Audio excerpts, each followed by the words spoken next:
I played Skyrim religiously for 13 years, and it's not because I had unfinished business with Serana. It was because I was craving a connection to nature that I didn't know how to access. I don't want to do the main quest. I'll be heading straight here for obvious reasons, and on the way I'll be taking in the ambient forest vibes while I pick some red mountain flowers like some sort of medieval herbalist. And it's not just Skyrim either.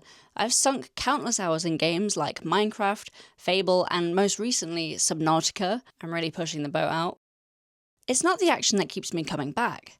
It's the freedom. These open worlds just sit there quietly waiting for you to explore them. But don't we have that already? In Skyrim, I could identify a rock warbler's egg from a pine thrush's, but in real life, I have to use my phone to work out what plants are growing in my garden. For years, I didn't even think to explore the actual real-world landscape around me. I'd spend hours harvesting digital wheat when I hadn't touched actual grass in days, sometimes even months. And even though I spend significantly more time outside these days, I still sprinted to my PlayStation to get the surprise Oblivion remake when it was announced. And I know it's not just me, because there is a nearly 12-hour-long video called Relaxing Walk Across All of Skyrim, which has 1 million views. So the question that's been on my mind is, why are some people so keen to touch grass in a digital world, but not in real life?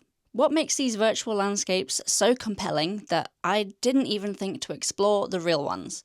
And as a bonus bit of exploration, what would it look like if we tried to make hiking feel a bit more like playing Skyrim? Games give us all of the best bits of nature without any of the unpredictability, effort, or arguments about trespassing, at least most of the time. They're designed to feel immersive, intriguing, and full of wonder.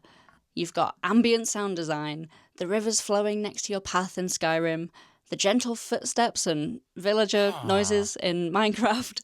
The lighting is always soft and flattering, and if it's not, you can download a shader to make it look however you want. Although, fair warning, your PC might start sounding like a small aircraft if you do that. And then there's the freedom. You can scale near vertical mountains on horseback, harvest every plant in sight, jump off a cliff, respawn, and do it all over again with no repercussions. In Minecraft, you're literally born into a fresh new world and told, do whatever you want. The story is secondary. The exploration is the point of the game. What I love the most is how games make you feel like you belong in the landscape.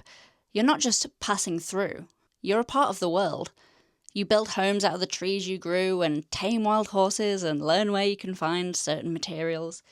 Your curiosity is almost always rewarded, whether it's with a hidden cave, some treasure, some story progression, or just a nice view. And you can actually affect the world around you. In real life, 99% of land is owned by something or someone else, or at least it is in England. You can't just build a house out of dirt wherever you want. And trust me, I've looked into it. Where are all these bushcraft YouTubers finding locations to build little forest huts? I'm asking for me, I really want to try it. In Skyrim, you can go anywhere you want and climb any mountain you want. In England, it's rare to find a hill that isn't owned by a mysterious millionaire. And honestly, I would rather face a frost troll on the 7,000 steps to High Hrothgar than an angry landowner with a Range Rover and an attitude problem. Plus, real life doesn't have fast travel. You can't just click a marker and appear at your favourite waterfall. And those stunning hiking spots you see on Instagram, they might be hours away, and that's if you even know where to look. There's no Bjorlum the carriage driver in real life, but I will take this opportunity to thank my partner Sam for driving me everywhere when Bjorlum isn't available. It's honestly strange how nature, this thing that we have a right to access, has become so weirdly inaccessible to a lot of people. I'm super privileged that I live semi-close to the Peak District, and I have access to transport to get me there, but a lot of the time, people have to rely on flaky at best public transport, if there even are any transport links. On top of that, you're told that you need expensive gear to keep yourself safe and comfortable while you're there. And if you're not hiking for miles across multiple days with a backpack full of ultralight gear, you might feel like you're not even doing it properly. I've talked about this before in my This is a Public Footpath video, but a lot of the outdoors is becoming gatekept. Literally. And that's just talking about the physical and financial obstructions. I feel like culturally we're losing the ability to slow down and immerse ourselves. Social media has trained our brains to look for quick dopamine hits. Shorter videos, faster consumption, louder sounds, catchier hooks, 2 times speed. Long walks with nothing but birdsong and your own thoughts isn't as appealing to the masses anymore. Even when we want to go outside, it can feel like there are invisible barriers everywhere saying, this isn't for you. Whether it's fear, unfamiliarity, or just not knowing where to start, the outdoors isn't always presented as an open invitation. So after all of that, why do I think getting outside more is still worth it? And how can Skyrim actually help? Well, because I don't think our obsession with virtual nature is about laziness. I think it's about longing. We joke about yearning for the mines, but I honestly think we're just yearning for a safe, accessible, meaningful connection with nature. In these virtual worlds, we feel a lot safer. In real life, you actually have to worry about things, especially if you're a woman. I literally get people telling me I shouldn't go out alone in my own comment section. Meanwhile, in video games, there's no real-life threat beyond having your heart rate maybe go up a little bit when the battle music starts playing. So maybe rather than escaping reality, we play these games because we want to recreate something that we're missing from real life. And look, digital nature is beautiful. Like, can we just take a moment for the Oblivion remake again? Stunning. But it's not real. Wandering around in a video game is not going to decrease your blood pressure.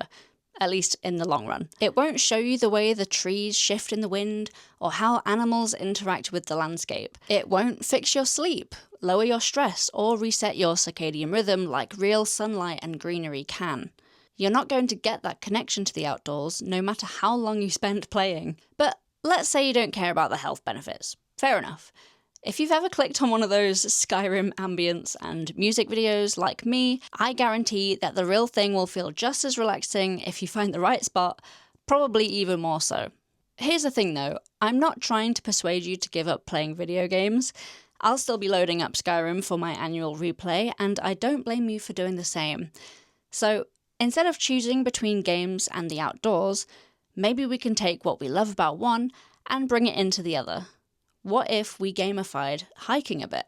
Well, I'm no expert, but I feel like there are a few things that you can do to achieve that vibe of wandering through the Skyrim wilderness in real life. For one, start by wandering around like you do when you're exploring a new area in a game. Obviously, this is difficult to do without getting lost or accidentally roaming into someone's land, so I do recommend you stick to a trail. But you can allow yourself to really take your time to explore viewpoints you come across, or check out what flowers are growing around you. I think we can often be guilty of trying to get a good time on Strava, or just powering through to our destination rather than enjoying the journey. Take the time to see what's around you instead of just walking for the sake of it. And then there's foraging, the real-life alchemy system. You don't actually have to harvest anything. In fact, I'd strongly recommend avoiding that unless you really know what you're doing and aren't damaging the food chain. But you can take the time to identify things, log it, draw it. I've decided that I'm going to keep a little field guide book that I can use to track the kinds of flora and fauna I come across on my hikes. Think the Subnautica PDA or the bestiary in the Witcher games. Maybe I'm just a nerd, but that sounds fun to me. In fact, you can actually help organisations with your findings too. For example, the British Trust for Ornithology uses their initiative Bird Track, which volunteers use to track the birds they see, to map migration timings and monitor scarce birds. Contributing to efforts like that, or even just collecting litter, can be like you're contributing to real-world side quests. Plus, you are actually making a positive impact on the world, which can feel a bit difficult sometimes. Now, if making a field guide isn't your thing, I think ambience can be enough. Go experience your own 10-hour Skyrim ambience video. Take a book, or a sketch pad, or, I don't know, a chessboard, if you can be bothered to carry it. Sit on a bench, sit under a tree, listen to the birds. It might make your hobbies even more enjoyable. And now, this is the part that I really want to emphasize. You don't have to hike 10 miles to make it meaningful. You can literally just get to a little patch of nature and hang out there. It might take a little while to find somewhere, but even video games have invisible walls sometimes. In a lot of games, you just start with a quest marker and a dream. No expensive gear, no dramatic mountains, just whatever patch of nature you can find outside your own front door. So, there you go.